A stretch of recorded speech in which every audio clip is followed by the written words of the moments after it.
അതാണ്ടി ഞങ്ങൾ താമസിച്ചുകൊണ്ടിരുന്ന ഫ്ലാറ്റില്ലേ, അത് കുറച്ച് പഴയതായി. ഇപ്പൊ അച്ഛൻ്റെ ഓഫീസിൽ നിന്ന് പുതിയ ഫ്ലാറ്റ് വന്നു. അത് ഇവിടെ തൊട്ടടുത്ത ആൻറ്റി. ഞങ്ങൾ ഇന്ന് സ്കൂളിൽ പോയില്ല ആൻറ്റി, ഇന്ന് ഫുൾ വീട് ഷിഫ്റ്റിംഗ് ആയിരുന്നു. ഇന്ന് തന്നെ മാറി. അതെ ആൻറ്റി അതെ, ഞങ്ങളുടെ അച്ഛന്മാരെ ഒരേ ഓഫീസിൽ വർക്ക് ചെയ്യുന്നതുകൊണ്ട് ഇങ്ങനെ ചില ഗുണങ്ങളൊക്കെ കിട്ടി. ഇതിപ്പോൾ നല്ല സന്തോഷമായല്ലോ. പാറുവിന് എന്തായാലും നല്ല സന്തോഷമാവും. ഞാൻ അവളെ വിളിക്കാട്ടോ. പാറു പാറു, ആരാ വന്നിരിക്കുന്നത് നോക്കിയേ. അവളാണെങ്കിൽ ഇന്ന് ഭയങ്കര വിഷമത്തിലായിരുന്നു. നിങ്ങളാരും സ്കൂളിൽ വന്നില്ല, ഒറ്റപ്പെട്ടു പോയെന്നൊക്കെ പറഞ്ഞ്. ഇതിപ്പോൾ ഭയങ്കര സന്തോഷമാവും. ആൻറ്റി ലച്ചുവിനെ നിങ്ങൾ കണ്ടോ? ഇല്ല ആൻറ്റി, പോകുന്ന വഴി ലച്ചുവിൻ്റെ വീട്ടിലും കൂടി കയറിയിട്ടേ പോകുന്നുള്ളൂ. എങ്ങനെ അമ്മ വിളിച്ചേ? നിങ്ങൾ പോകുന്നു? ഇന്ന് എവിടെ പോയതാ? അല്ല, ഇതെങ്ങനെ വന്നു? പാറു, ഒരു സർപ്രൈസ് ഉണ്ട്. പാറു, ഇവർ ഇങ്ങോട്ടേക്ക് വീട് മാറി. ശരിക്കാണോ? അതെ പാറു, ഇനി നമുക്ക് അടിച്ചു പൊളിക്കാം. മക്കളെ ഇരിക്കട്ടോ, ആന്റി പോയി ചായയൊക്കെ എടുത്തിട്ട് വരാം. നിങ്ങൾ സംസാരിച്ചോണ്ടൊക്കെ ഇരിക്കട്ടോ. ശരി ആന്റി.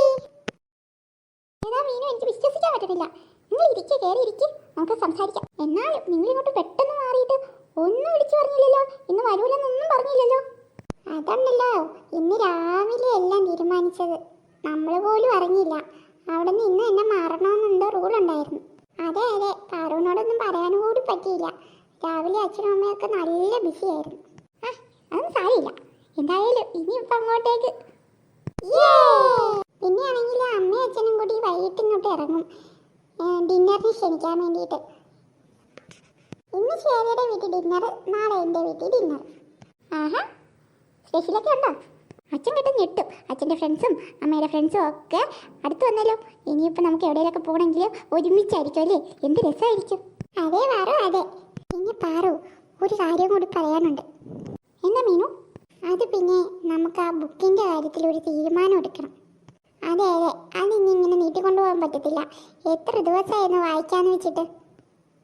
അത് പിന്നെ നമുക്ക് സമയം കിട്ടുന്നില്ലാന്നല്ലോ. എവിടെ ഇരുന്ന് വായിക്കാനായിരുന്നു? ഇനിയിപ്പോൾ സുഖമല്ലേ? അതെ, അതുകൊണ്ട് പാറു ഇന്ന് ഞങ്ങളെ ഇൻവൈറ്റ് ചെയ്യാൻ വേണ്ടി വരുമ്പോൾ കുറച്ച് നേരത്തെ വരാം ഞങ്ങൾ ഇങ്ങോട്ട്. പിന്നെ ഞാൻ ലച്ചുവിനെ വിളിച്ചോണ്ട് വരാം. എന്നിട്ട് നമുക്കിരുന്ന് ആ ബുക്ക് വായിക്കാം. ഉഗ്രൻ ഐഡിയ. അല്ല, മാളി ചേച്ചി എന്തി? മാളി ചേച്ചി ട്യൂഷനുണ്ട്. മാളി ചേച്ചി ഒറ്റയ്ക്കായിരുന്നു പോയേക്കുന്നത്. അപ്പുറം ടോബി ചേട്ടനുണ്ട്. എന്നാൽ നമുക്ക് അവരെയും കൂടി വിളിച്ചേക്കാം അല്ലേ? നേരെ വിളിച്ചേക്കാം. അവർക്കും കൂടി ഇൻട്രസ്റ്റ് ആയിരിക്കും. ഉറപ്പായിട്ടും വിളിക്കാം. പക്ഷേ ലച്ചുവിൻ്റെ ചേച്ചിനെ വിളിക്കേണ്ട, അറിയാലോ. ലച്ചുവിനും ഇഷ്ടമല്ല, നമുക്കും ഇഷ്ടമല്ല. എല്ലാവർക്കും ഭാര്യയായി ചേച്ചി. വീട്ടിലൊക്കെ പറയും. നേരെ നിത്യ ചേച്ചി വേണ്ട, ബാക്കി നമുക്ക് ഒളിച്ചിരുന്ന് വായിക്കാട്ടോ. നിധി കിട്ടുമ്പോഴേ മിക്കവാറും നിത്യ ചേച്ചി കിട്ടും. അതുകൊണ്ട് അത് വേണ്ട. മക്കളെ, അമ്മേ എന്താ നീതിയുടെ കാര്യം മക്കള് പറയണേ? പിന്നെ